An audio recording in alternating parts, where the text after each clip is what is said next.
सांगली मिरज कुपवाड महानगरपालिका अंतर्गत मिरज मार्केट इथल्या महापालिकेच्या दवाखान्यांमध्ये प्रसूती विभाग इथले नियुक्त वैद्यकीय अधिकारी हे वेळेवर हजर नसल्यामुळे असंख्य महिला रुग्णांची आणि नातेवाईकांची गैरव्यवस्था झाली। सकाळी 9:30 वाजल्यापासून 12 वाजेपर्यंत प्रसूती विभागाकडे औषध उपचारासाठी आणि तपासणीसाठी आलेल्या महिला आणि त्यांच्या नातेवाईकांना प्रचंड त्रास झाला।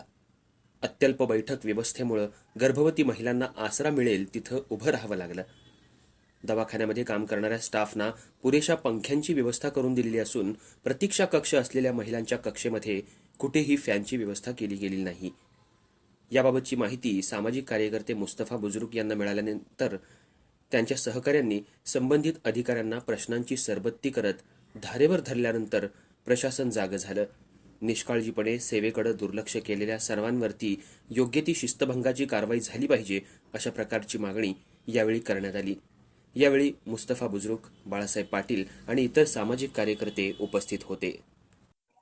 सांगली मिरज कुपवाड महापालिकेच्या मिरज शहरातील प्रसूती विभागामध्ये या ठिकाणी जवळपास 31-35 महिला ज्या गर्भवती आहेत त्या रुटीन चेकअपसाठी या ठिकाणी आलेल्या आहेत।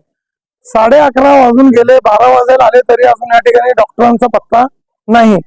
या वारंवार तक्रारी या संदर्भात येतात की डॉक्टर वेळेवर येत नसतात, नागरिकांच्या तक्रारी येत असतात या संदर्भात, तरी देखील या ठिकाणी माणसाचं ऍडजस्टमेंट मागे पुढे थोडस वेळाचं होत असतं। या अनुषंगाने सर्वजण चालढकल करून तो बाबा जाऊ दे, वैद्यकीय आहे, आवश्यक सेवा आहे, काही अडचण यायला नको म्हणून काही नागरिक गप्प असतात।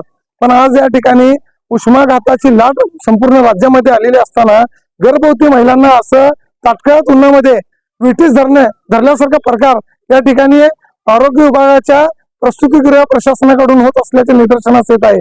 तर या ठिकाणी वेळीच नव्याने आलेले आयुक्त साहेब असतील, अतिरिक्त आयुक्त साहेब असतील, त्यांनी या ठिकाणच्या कारभाराची चौकशी करून वेळीच या सर्व गैरप्रकारांना आळा घालून महिलांना असतील किंवा या ठिकाणी येणारे जे काही रुग्ण असतील त्यांना योग्य पद्धतीने उपचार मिळावा यासाठी संबंधितांना तात्काळ आदेश देणं गरजेचं आहे, जेणेकरून भविष्यात असल्या या ठिकाणी येणाऱ्या रुग्णांचा कोणताही अनुचित प्रकार घडून त्यांच्या जीविताला किंवा त्यांच्या होणाऱ्या बाळाच्या जीविताला धोका निर्माण होऊ नये।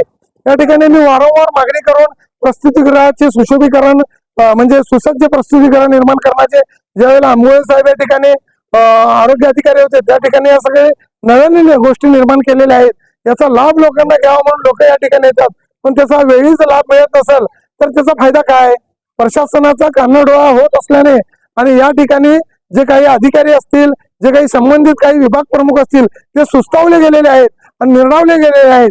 त्यामुळं नव्याने आलेल्या आयुक्त साहेबांनी व अतिरिक्त आयुक्त साहेबांनी याची वेळीच दखल घेतली पाहिजे व नागरिकांना न्याय मिळवून दिला पाहिजे। अन्यथा मिरज शहर परिवर्तन समितीच्या वतीने या ठिकाणी तीव्र स्वरूपाचे आंदोलन निर्माण करावे लागेल। पुन्हा एकदा वारंवार आम्ही मिरज शहर परिवर्तन समितीच्या वतीने मागणी करून या ठिकाणी सर्व सुविधा उपलब्ध करून दिलेल्या आहेत। त्याचा जर लोकांना फायदाच होत असेल तर त्या सुविधा घेऊन करायचं काय? लोकांचे जीवन मरणाचा प्रश्न निर्माण झालेला आहे, उष्माघाताचं प्रमाण वाढलेलं आहे। आता या ठिकाणी 40-42चा पारा आहे आणि या परिस्थितीमध्ये महिला रस्त्यावर किती वेळ उभा राहू शकतात याचा विचार संबंधित डॉक्टरांनी देखील करणे गरजेचं आहे। तरी लवकरात लवकर याबाबत योग्य तो निर्णय प्रशासनाने घेऊन रुग्णांना आणि महिलांना न्याय देण्याचा प्रयत्न करावा। या ठिकाणी जर एखाद्या डॉक्टरांना यायला वेळ किंवा उशीर होत असेल तर त्यांनी तसं संबंधित जे काही प्रशासकीय अधिकारी असतील किंवा आरोग्य अधिकारी डॉक्टर वैभव पाटील असतील यांना त्यांनी सूचना दिल्या पाहिजेत की या ठिकाणी मला यायला उशीर होणार आहे किंवा माझ्या काही अडचणी आहेत। या ठिकाणी बसण्याची सुद्धा व्यवस्था योग्य प्रमाणात नाही आहे, नको त्या ठिकाणी छप्पर मारले गेलेले आहेत, छत मारले गेलेले आहेत, पण जिथं आवश्यक आहे तिथे बसण्याची व्यवस्था देखील मोठ्या प्रमाणात केली गेल्याचे दिसून येत आहे। तरी या ठिकाणी प्रशासकीय पातळीवर प्रशासकीय स्वरूपाची कारवाई संबंधितांवर होणे अपेक्षित आहे।